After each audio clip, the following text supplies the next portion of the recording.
Hello अस्सलाम वालेकुम। अब इस वीडियो में हम लोग सप्लाई और डिमांड के कॉन्सेप्ट्स को समझेंगे, जो कि बहुत इंपॉर्टेंट कॉन्सेप्ट है फाइनेंशियल मार्केट्स के अंदर। ठीक है,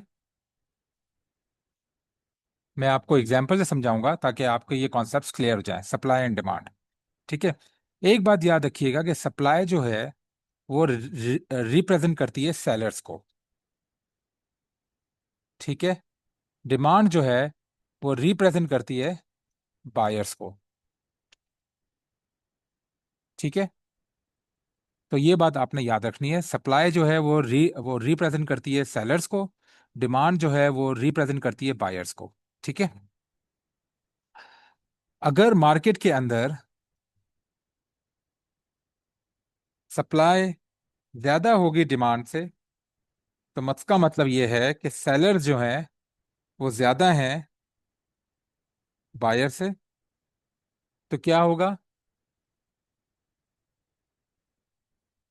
मार्केट नीचे गिरेगी। ठीक है, प्राइस जो है वो नीचे गिरेगी। इसी तरह अगर हमारे पास डिमांड जो है वो ज्यादा है सेलर से, जिसका मतलब ये है कि बायर्स जो हैं वो ज्यादा हैं सेलर से,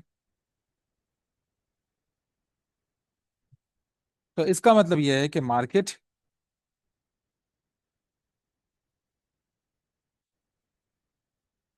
जो है वो ऊपर जाएगी। प्राइस जो है, जो किसी भी एसेट की प्राइस है, वो ऊपर जाएगी अगर डिमांड जो है वो सप्लाई से ज्यादा है। ठीक है, अगर सप्लाई डिमांड से ज्यादा है तो इसका मतलब ये है कि सेलर्स जो है वो बायर से ज्यादा हैं और मार्केट नीचे गिरेगी, प्राइस जो है वो नीचे गिरेगी किसी भी एसेट की। अगर डिमांड जो है वो ज्यादा है सप्लाई से, तो इसका मतलब ये है कि बायर्स जो है वो सेलर्स से ज्यादा हैं, तो प्राइस जो है वो ऊपर जाएगी। ठीक है, यहाँ तक कॉन्सेप्ट क्लियर हुआ। अब मैं आपको थोड़ा सप्लाई डिमांड का थोड़ा डिटेल में कॉन्सेप्ट समझाऊंगा सिनेरियो के साथ। ठीक है, अब हम सिनेरियो के साथ समझते हैं पूरा। ओके, अब फर्ज करें आपके पास एक स्टोर है नाइकी का। नाइकी का स्टोर है जो कि शूज बेच रहा है। ठीक है, नाइकी स्टोर क्या बेच रहा है? शूज बेच रहा है। ठीक है, अब नाइकी ने बहुत सारे शूज बनाए हैं। ठीक है, तो नाइकी के पास जो है वो शूज ज्यादा है।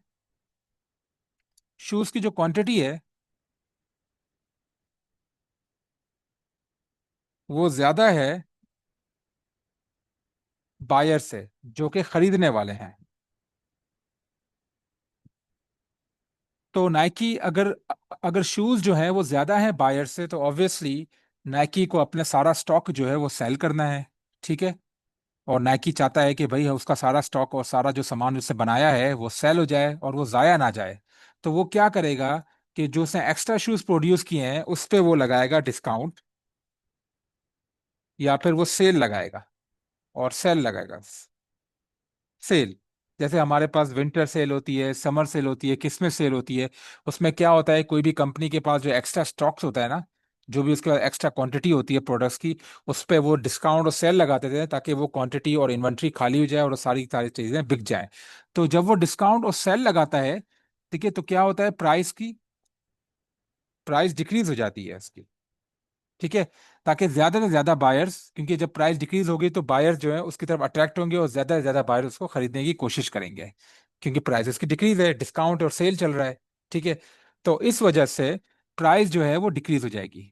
ठीक है, तो यहां से हमारा कॉन्सेप्ट क्लियर हो गया कि जब सप्लाई जो है वो डिमांड से ज्यादा है, तो मार्केट जो है या उसकी प्राइस जो है वो नीचे गिर जाएगी, वो फॉल हो जाएगी। ठीक है, इसी तरह एक और सिनेरियो पे, अगर नाइकी ने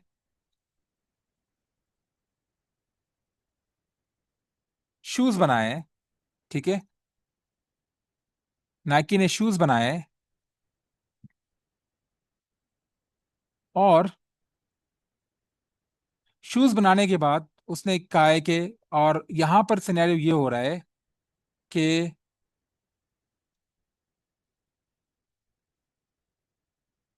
बायर्स जो हैं वो शूज से ज्यादा हैं। मतलब जो कि शूज के जो खरीदार हैं वो शूज से ज्यादा है। शूज शूज कम है लेकिन बायर ज्यादा है, उसको चाहने वाले ज्यादा हैं। तो ये नाइकी इसको देखेगा एज एन अपॉर्चुनिटी, और नाइकी क्या करेगा, नाइकी अपने प्राइस की, जो शूज की प्राइस है उसको इंक्रीज कर देगा, क्योंकि वो ज्यादा से ज्यादा प्रॉफिट कमाना चाहता है। उसको पता है कि बायर की डिमांड ज्यादा है, और जो बायर जो है, अगर शूज महंगे भी हो गए तो किसी भी प्राइस में जो कि चाहने वाले हैं वो उस प्राइस पे शूज खरीदेंगे, तो वो प्राइस को इंक्रीज कर देगा। तो इससे ये साबित हुआ कि क्योंकि बायर्स ज्यादा हैं, डिमांड ज्यादा है मार्केट के अंदर, लेकिन शूज है और जो कि सप्लाई जो है वो लिमिटेड है, तो मार्केट क्या होगी, मार्केट ऊपर जाएगी, प्राइस ऊपर जाएगी। ठीक है। तो यहां से ये बात यहां पे साबित हो गई। ठीक है। बिल्कुल बेसिक कॉन्सेप्ट है, मैंने आपको बेसिक कॉन्सेप्ट पे आपको मैंने सारा समझा दिया है। ठीक है। अब हमारे पास थर्ड सिचुएशन होती है, वो ये होती है कि अगर सप्लाई जो है वो बराबर है डिमांड के, जिसका मतलब ये है, जिसका मतलब ये है कि सेलर्स जो हैं वो बराबर हैं बायर्स के,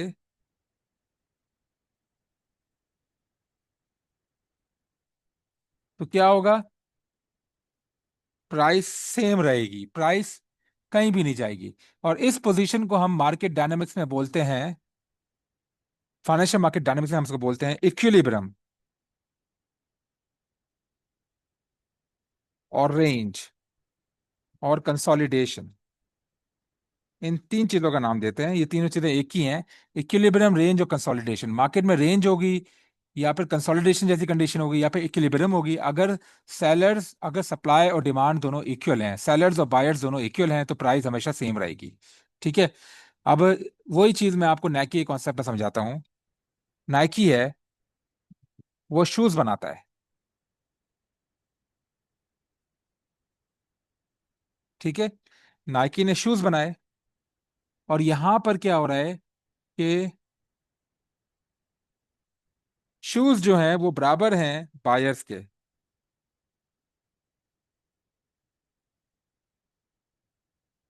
जो कि बायर्स की डिमांड है उसके बराबर है। तो क्या होगा, प्राइस, प्राइस पे कोई इफेक्ट नहीं रहेगा, प्राइस हमेशा सेम रहेगी। ठीक है।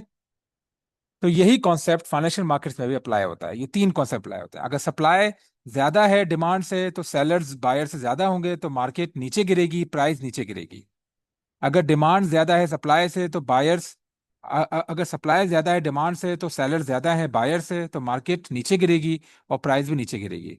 अगर डिमांड ज्यादा है सप्लाई से, तो बायर ज्यादा है सेलर से, तो मार्केट ऊपर जाएगी और प्राइस भी ऊपर जाएगी। अगर सप्लाई और डिमांड बराबर हैं, तो इसका मतलब सेलर्स और बायर्स दोनों बराबर हैं, तो प्राइस सेम रहेगी। और इस सिचुएशन को हम लोग बोलते हैं इक्विलिब्रियम, रेंज और कंसोलिडेशन। ठीक है। बस, ये कॉन्सेप्ट आपका है सप्लाई एंड डिमांड का, ये मैंने आपको बेसिक कॉन्सेप्ट दे दिया। अब हम जाते हैं रिलेटिव करेंसी स्ट्रेंथ और वीकनेस।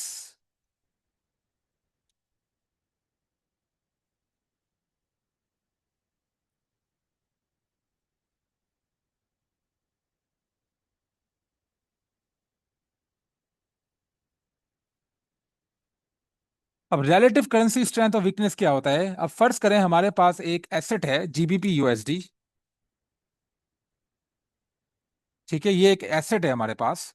आपको ये पता है, जब मैंने पहले बता चुका हूं कि जीबीपी जो है वो है बेस एसेट, और यूएसडी जो है वो कोट है, ये मैं आपको पहले बता चुका हूं। ठीक है। अब ये जो बेस और कोट की जो प्राइसिंग है ना, जीबीपी यूएसडी, अगर हम इसको कंबाइनली देखें, अगर हम इसको कंबाइनली देखें, तो हम इसको बोलते हैं एक्सचेंज रेट।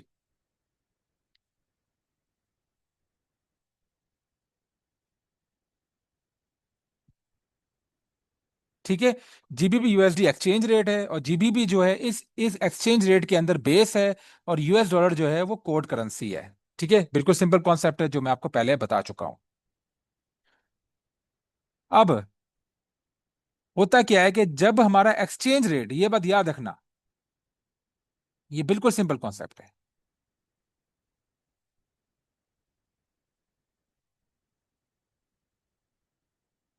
ठीक है। अगर बेस करेंसी इंक्रीज होगी, अगर बेस करेंसी इंक्रीज होगी तो एक्सचेंज रेट भी इंक्रीज होगा। ये बात आप हमेशा याद रखना, बिल्कुल सिंपल कॉन्सेप्ट है, इसको कुछ ज्यादा समझने की कोशिश नहीं इसमें कुछ ज्यादा टेक्निकल टर्म नहीं है। बस ये पता है कि अगर बेस करेंसी इंक्रीज होगी तो एक्सचेंज रेट भी इंक्रीज होगा।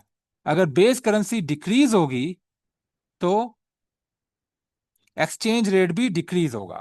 तो इसका मतलब ये है कि बेस करेंसी जो है उसका डायरेक्ट इम्पैक्ट होता है एक्सचेंज रेट पर।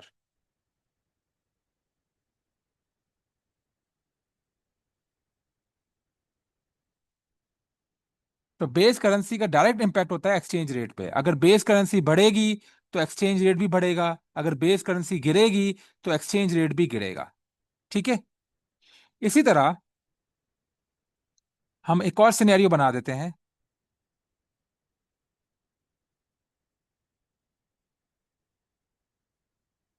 ये हमारे पास एक्सचेंज रेट है। ठीक है। और ये हमारे पास कोड करेंसी है। इसका हिसाब किताब उल्टा है। ठीक है। इसका बेस करेंसी से उल्टा हिसाब है। अगर कोड करेंसी ऊपर जाएगी या बढ़ेगी तो एक्सचेंज रेट गिरेगा। ठीक है। और अगर कोड करेंसी नीचे जाएगी तो एक्सचेंज रेट बढ़ेगा। तो हम ये बोल सकते हैं कि कोड करेंसी जो है उसका रिवर्स इफेक्ट होता है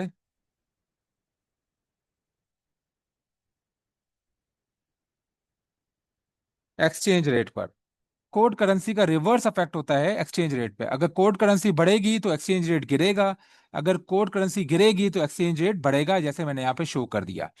बस मैं थोड़ा, आप इस वीडियो को थोड़ा पॉज कर लें और यहाँ पे अपने नोट्स ले लें कि रिलेटिव करेंसी स्ट्रेंथ और वीकनेस क्या होती है। यही चीज होती है रिलेटिव करेंसी स्ट्रेंथ और वीकनेस। अब हम नए कॉन्सेप्ट की तरफ जाते हैं। वो है को रिलेशंस इन फॉरेक्स एंड सीएफडीज। को रिलेशंस क्या होते हैं? को रिलेशंस, ठीक है। अब को रिलेशन के लिए हम एक लाइन बनाएंगे, ये वाली। और इस लाइन पे ये जो मिडिल पॉइंट है इसको हम लिखेंगे 0। और ये वाला जो लाइन है इसको हम लिखेंगे +1। और ये वाला जो लाइन है ये है -1। हम को रिलेशन को इस इंडेक्स पे, इस लाइन पे मेजर करते हैं। ठीक है। अगर को रिलेशन 0 से 0 है तो इसका मतलब कि दो एसेट्स के दरमियान कोई भी इंपैक्ट नहीं है। फॉर एग्जाम्पल हमारे पास एप्पल है और दूसरा हमारे पास एसेट है गूगल। अब एप्पल और गूगल के दरमियान कोई भी इंपैक्ट, कोई भी रिलेशनशिप नहीं है। ठीक है ना। एप्पल अगर ऊपर जा रहा है तो इसका यह मतलब नहीं है कि गूगल भी ऊपर जाएगा। एप्पल अगर नीचे जा रहा है तो इसका यह मतलब नहीं है कि गूगल भी नीचे जाएगा। या एप्पल अगर ऊपर जा रहा है तो इसका यह मतलब नहीं है कि गूगल उसके ऑपोजिट डायरेक्शन में जाएगा। अगर एप्पल अगर नीचे जा रहा है तो इसका यह मतलब नहीं है कि गूगल उसके ऑपोजिट डायरेक्शन में जाएगा। इनके बीच में कोई भी रिलेशनशिप नहीं है। तो इस सिचुएशन पे हम ये कहते हैं कि एप्पल और गूगल के दरमियान 0 को रिलेशन है। ठीक है। इसी तरह अगर हम देखेंगे और सिचुएशन पे स्टडी करते हैं, थोड़ा डीपली स्टडी करते हैं, तो हमें चीजें और क्लियर हो जाएंगी।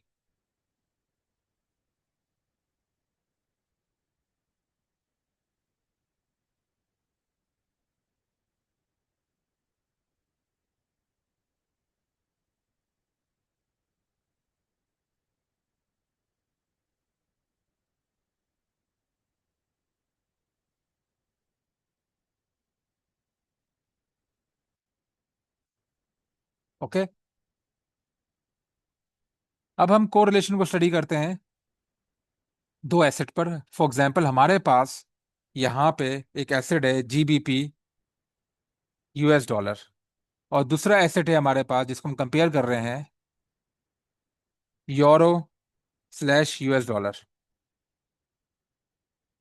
ठीक है, ये देखें आप। अब यहाँ पे आप नोटिस करें, इन दोनों में कोट करेंसी जो है, दोनों में जो कोट करेंसी है,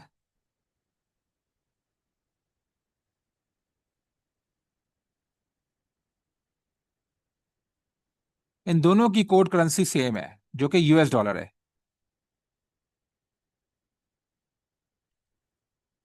कोट करेंसी, जब दोनों एसेट्स की कोट करेंसी सेम होती है, ठीक है ना, तो वो एक ही डायरेक्शन में मूव करते हैं और उनका जो को रिलेशन होता है वो +1 होता है। ठीक है, इसका मतलब ये है कि अगर यूरो यूएसडी जीबीपी यूएसडी ऊपर जाएगा तो यूरो यूएसडी भी ऊपर जाएगा।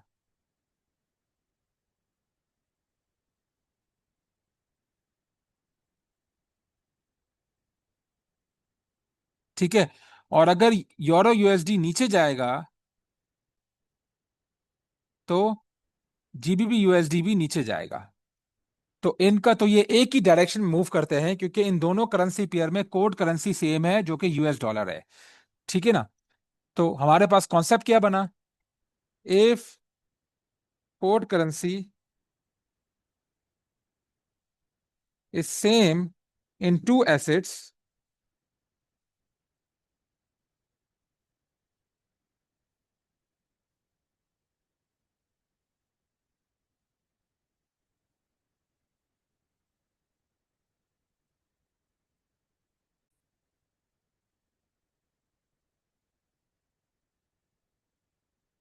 अब हम सेकेंड सिचुएशन को समझते हैं और दो एसेट्स को कंपेयर करते हैं।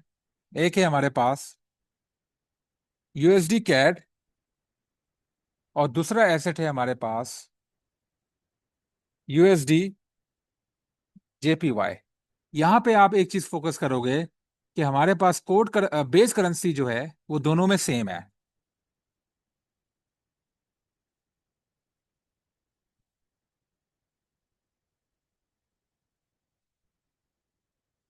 दोनों में बेस करेंसी हमारे पास सेम है। तो इस सूरत में क्या होता है, जब बेस करेंसी दोनों एसेट्स में सेम होती है तो प्राइस की जो को रिलेशन होती है वो +1 होती है। इसका मतलब यह है कि अगर यूएसडी जेपीवाई ऊपर जाएगा तो यूएसडी कैड भी ऊपर जाएगा, क्योंकि दोनों की बेस करेंसी सेम है। अगर यूएसडी जेपीवाई नीचे जाएगा तो यूएसडी कैड भी नीचे जाएगा। ठीक है, तो यहां पे हम एक जनरल वो लिख लेते हैं।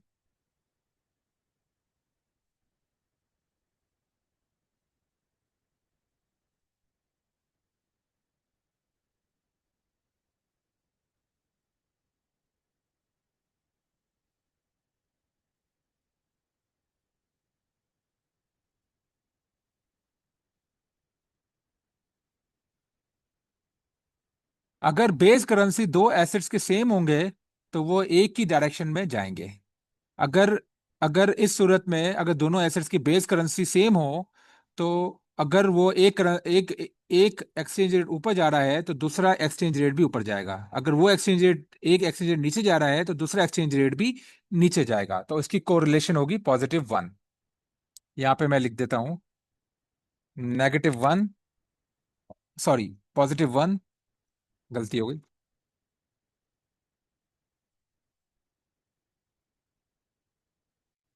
ठीक है, और इसका भी +1 है। ओके, ये बात यहाँ पे क्लियर हो गई।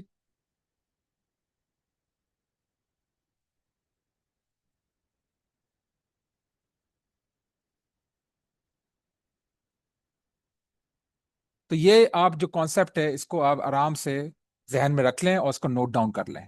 ठीक है, अब हमारे पास तीसरी सिचुएशन आ जाती है।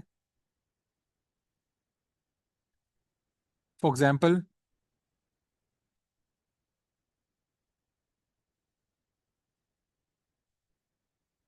एक हमारे पास एसेट है यूरो जीबीपी और दूसरा एसेट है USD CAD. US dollar, Canadian dollar. अब आप देखेंगे कि इन दोनों के बेस एसेट्स और कोट एसेट्स दोनों के, बेस करेंसी और कोट करेंसी दोनों एसेट्स के डिफरेंट है। इसमें कोई भी सेम नहीं है। इनका कोई बेस करेंसी सेम नहीं है, या फिर इन दोनों की कोट करेंसी सेम नहीं है। इन चीजों में हमारे पास इस सिचुएशन में इन दो एसेट्स के दरमियान कोई भी को रिलेशन नहीं होगा। ठीक है। तो इसका मतलब ये है कि इसकी डायरेक्शन और इसकी डायरेक्शन दोनों में हम अंदाजा नहीं लगा सकते कि दोनों के बीच में कोई रिलेशनशिप है ही नहीं, इनके बीच में कोई भी रिलेशनशिप नहीं होगी। ठीक है। तो यहाँ पे हम लिख लेते हैं।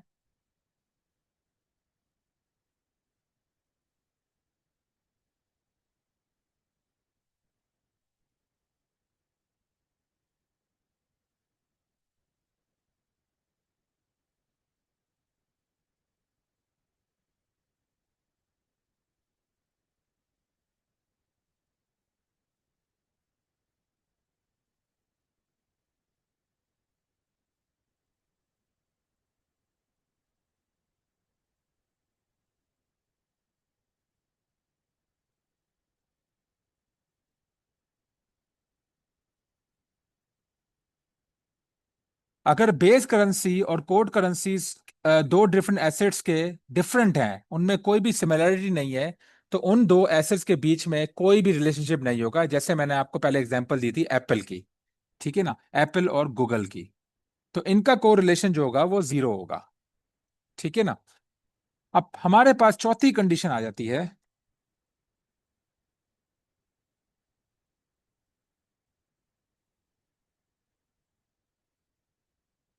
यूएसडी कैड एक एसेट है हमारे पास, और दूसरा एसेट है हमारे पास जीबीबी यूएसडी। यहां पे हमारे पास क्या है? यहां पे देखेंगे कि यहां का जो यूएसडी जो है वो इस एसेट में बेस करेंसी है, और यहां पे जो है यूएसडी जो है वो इस एसेट में कोट करेंसी है। तो इस सिचुएशन में क्या होगा कि अगर जीबीबी यूएसडी ऊपर जा रहा है तो यूएसडी कैड नीचे जाएगा। इसी तरह अगर जीबीबी यूएसडी नीचे जा रहा है तो यूएसडी कैड ऊपर जाएगा। तो इनका जो कोरिलेशन है वो -1 होगा। ठीक है।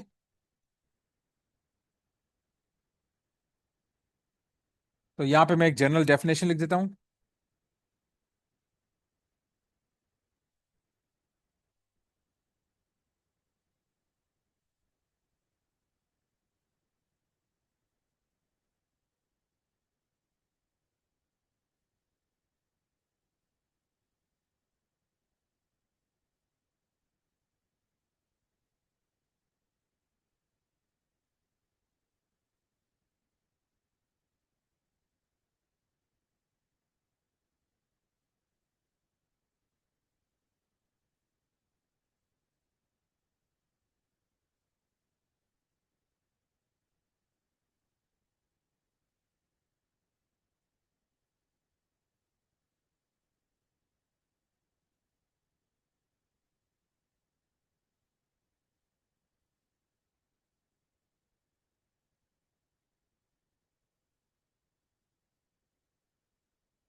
अगर बेस करेंसी जो है एक एसेट का दूसरी करेंसी का वो कोट एसेट है।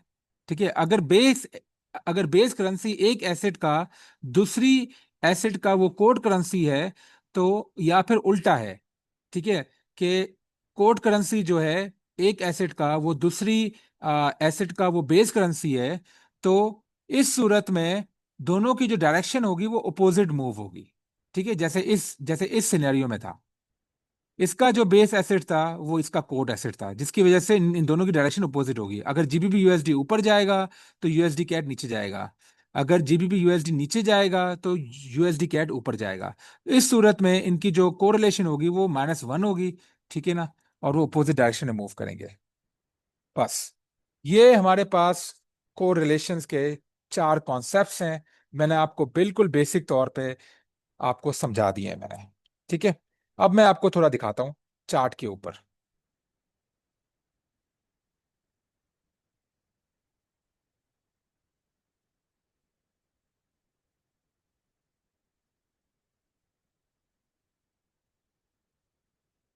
ठीक है, अब हम दो ऐसे को देखेंगे, हमारा 1 आवर टाइम फ्रेम है।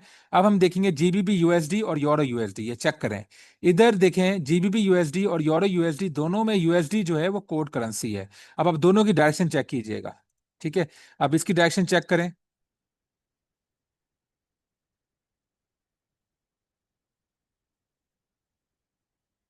तो इसकी डायरेक्शन ये ऊपर जा रही है। ठीक है, और जीबीपी यूएसडी को और अब यूरो यूएसडी को चेक करें, तो इसकी भी डायरेक्शन ऊपर जा रही है। तो अब ये चेक कर रहे हैं कि जब आपके पास दोनों में कोड करेंसी सेम है तो ये दोनों एसेट ऊपर जा रहे हैं। ठीक है, अब मैं आपको दूसरा दिखा देता हूं। अब जीबीपी यूएसडी देखें, इसमें यूएसडी जो है वो इसकी कोड करेंसी है, और ये एक्सएयू यूएसडी देखें, इसमें यूएसडी जो है वो भी कोड करेंसी है। तो इस सूरत में दोनों की +1 कोरिलेशन होगी और दोनों एक ही डायरेक्शन में ऊपर जाएंगे। देखें, ये जीबीपी यूएसडी ऊपर जा रहा है, तो एक्सएयू यूएसडी भी ऊपर ही जाएगा। ठीक है, ये आपने चेक कर लिया, एक्सएयू यूएसडी भी ऊपर जा रहा है, दोनों ऊपर जा रहे हैं।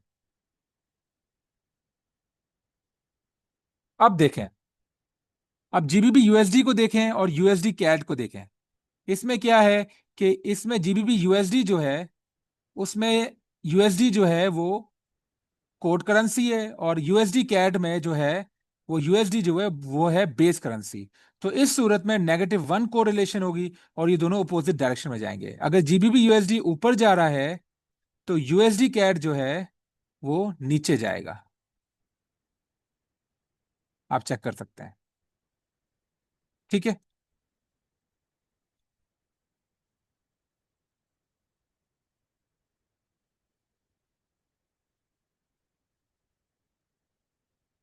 अब आपने यहाँ पे चेक कर लिया।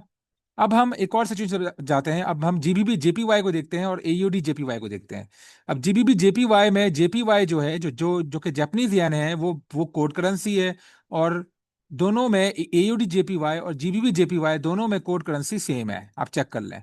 तो मैं जीबीबी जेपीवाई यहाँ पे देखें, यहाँ पे जीबीबी जेपीवाई जो है वो एक रेंजिंग कंडीशन में चल रहा है। यहाँ पे प्राइस ऊपर गई,